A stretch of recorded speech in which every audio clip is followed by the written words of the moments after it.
Kung mapapansin niyo po ay may ginagawa pang additional na poste dito. Paulo na nasa yung nasa Pacific Ocean pa rin siya, pero nasa Luzon ng dapat at tutumbukin niya yung Northern Luzon.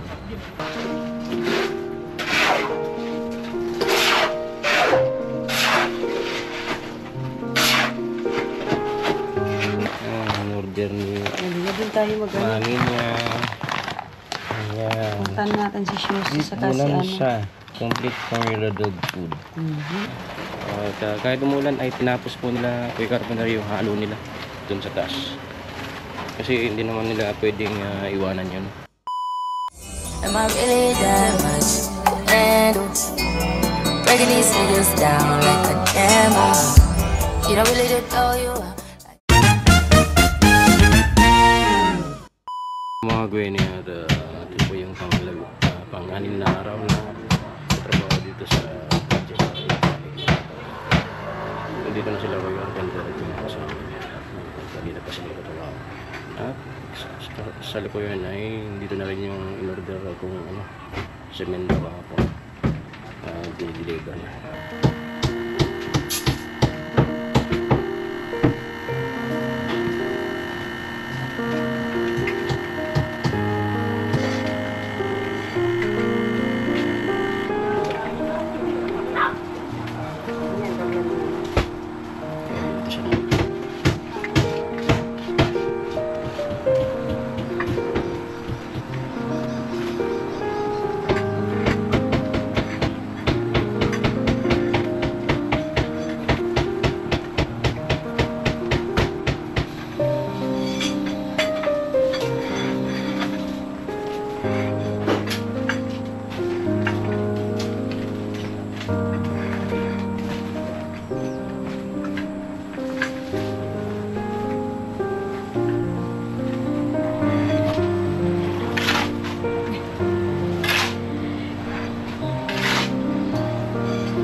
Mga Gwenny at kung mapapansin niyo po ay may ginagawa pang additional na poste dito. Ayan. At abangan na lang natin kung para sa ano ba yung poste na yan at bakit dinagdag dyan. Yun po, ang iingay na aso. Mga kagwin at abang-abang na lang po kung ano ang mga nangyayari sa mga susunod na oras at araw. A few moments later.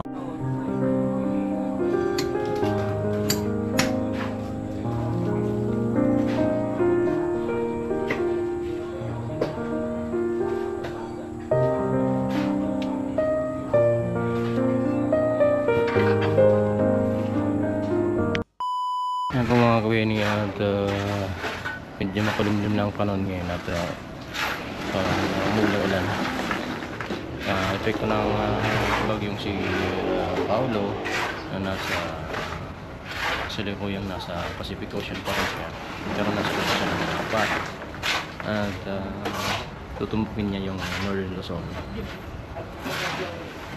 Hindi naman maapektuhan itong Kamsur, kaya lang siyempre sa lawak ng kaulapan na dala niya, ganito yung magiging lagay ng panahon dito. Kaya patuloy pa rin sila Kuya Carpenter paggawa. Kaya nag-aalip sila sa taas habang si tatay ay patuloy na ginagawa yung hagdan. Sila naman ay binubuwasan na yung natitirang dalawang poste. Hindi naman masyadong malakas yung ulan. Maambon-ambon lang. Kaya pinagpapatuloy nila.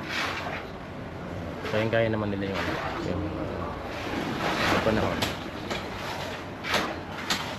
Ayan po. At maya-maya tatas akit tayo dun sa taas para makita natin yung actual na ginagawa nila. Taas. At siguro kung magiging ganito yung lagay ng panahon ngayong araw ay baka hindi naman kayo makapagtinda mamaya dun sa boulevard kasi siguradong wala na mga pupuntang mga tao dyan.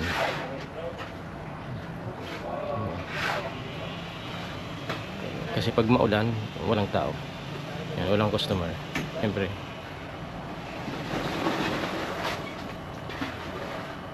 Nabutin lang yung may mga extension na tindahan ay pwede siguro. Kasi may sisulungan silang medyo malaki-laki. Dito sa amin yung tent lang na blue yung sisilungan, kaya lang occupied na siya nung malaking parte na box yung lutuan at displayan ng tinda. Kaya nakaka position lang yun dyan ay isang grupo. Kung ganun yung mangyayari ay hindi na muna kami magtitinda. Yan po at muna po tayo doon sa taas.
A few moments later. Yan po mga buwini at may dumating na namang pagkain nila sushi. Order ni Halika din tayo mami niya. Ayan. Puntan natin si Susie sa kasi Ulam siya. Complete formula dog food. Saka may isa pang flavor. Tayo para makita nila sushi. Ay. May mga naka-sunglass pa. Farm Fest ko. Ayan, Farm Fest. Ito siya. Ito siya. Beef. Natingnan natin sa anong presyo dito lang. Hello mga baby! At Johnson Tea. Sanji, ay may pagkain pa na dito ah. Ay, ano kaya to? Ano kaya to? Ano to? Sushi, sa'yo na yan, sushi. Sushi, oh. Sushi. Kakain kayo, sushi, oh. Pari mo na kanuan, oh. Alin gusto nyo? Ito? Ito. Ay, alin dito, sushi. Dali, sushi. Pili ka, sushi, dali, sushi. Alin dito, dali na. Ay, naku. Gunting. Naman, gunting. O, po na bukas pa rin. Sali. Bibilit na yan.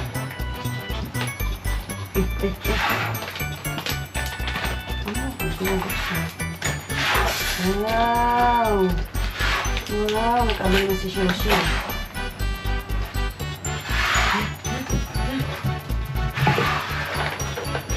Wait lang. Kain agad si ano, Dior.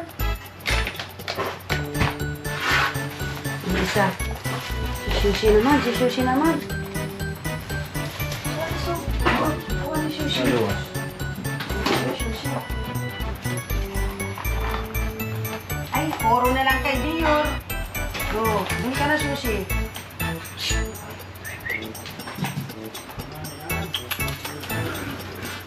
Hindi ka kuha lang.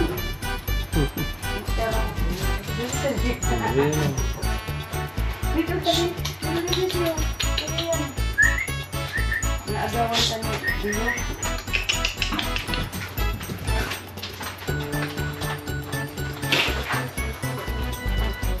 Kain na yan lang. Walang nabila, kain lang. Kasi kung na mo di gusto. Yan na sa'yo. Wala nang ibang pagkain.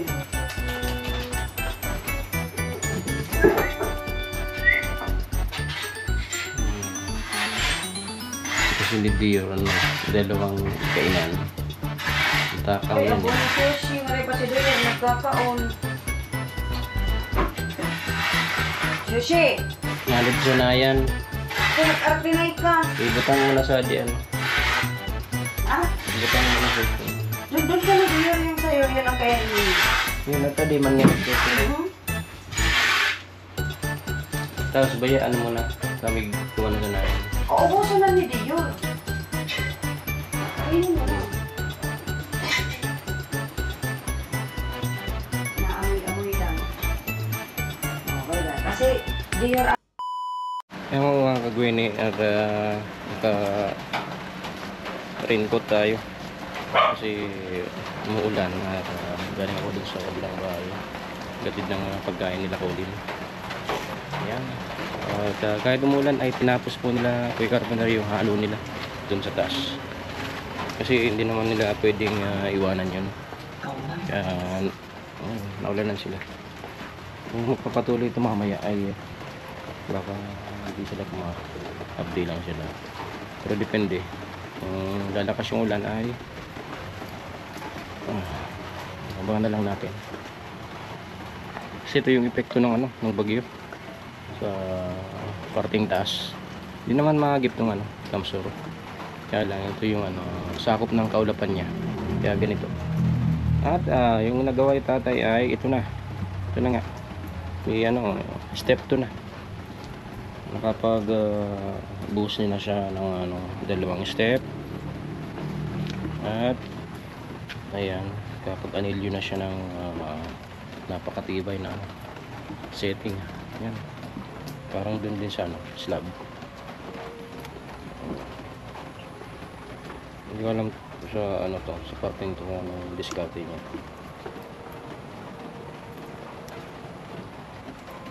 Palibos siya ng hollow blocks pasintada. Ito yung magiging forma niya at diretso na rin forma at yan na nga po. Ayan, pataas mamaya siguro kung papasok sila ay pupormahan na nila to. Pag napormahan na nila yun buos na ano lang ito magdamagan pwede nang apakan.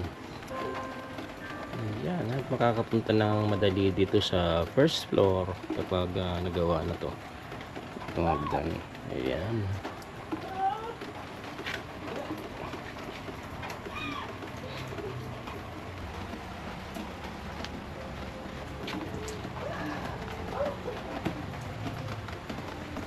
Yeah, tinapos nga nila. Tinapos nga nila kahit umulan. Yung kaninang halo. Para ilagay dito sa forma. Tatlo. Bali tatlo ata. Oo. Bali tatlo. Kasi may marka ng semento dun sa ano yun. Sa kanto.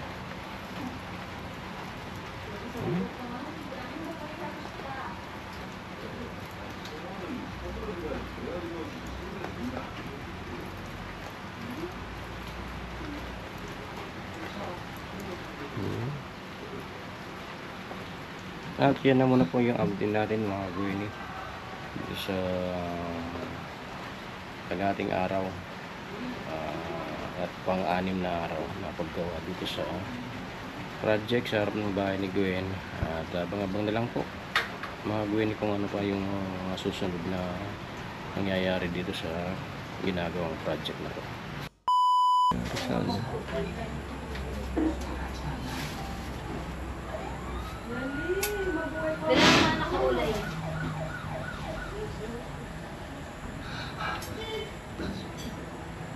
Darwa na naman.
At yun na nga po mga Gwen. Susunod na nila yung biga. Siset up na sila ng bakal doon na mismo sa taas.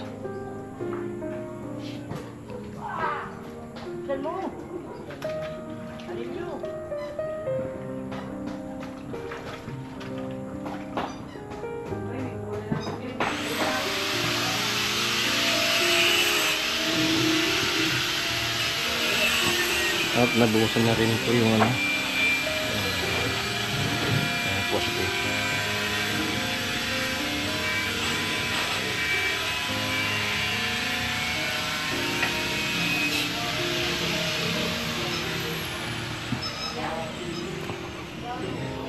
So bukas na to tatanggalin, babaklasin itong forma na to. Sana'y maayos na yung panahon. Ano lang, kalat-kalat lang yung ulan ngayon, pero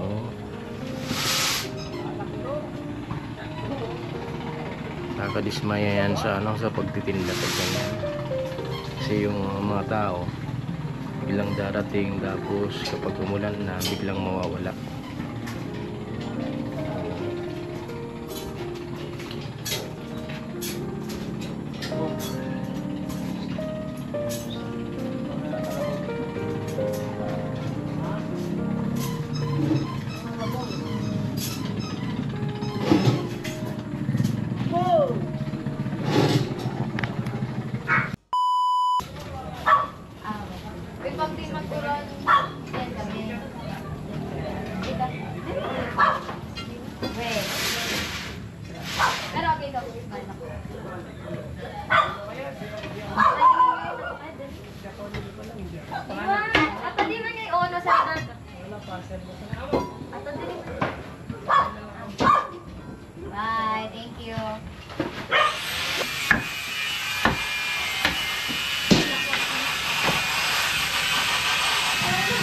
Yeah, mga Gwenny, at tapos na nga yung isang buong araw na kay Carpenter trabaho. At ito yung iniwan nila.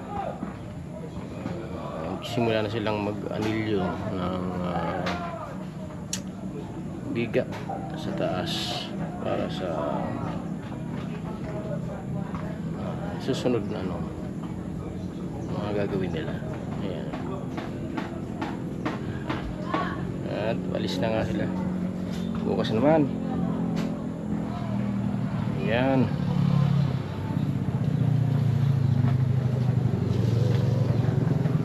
Bukas na ito babaklasin. Nabuhusan.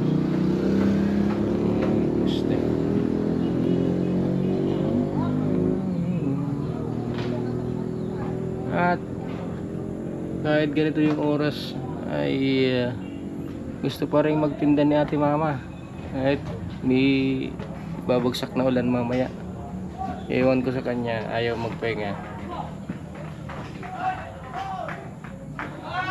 Akala niya mabuti na yung panahon. Yan.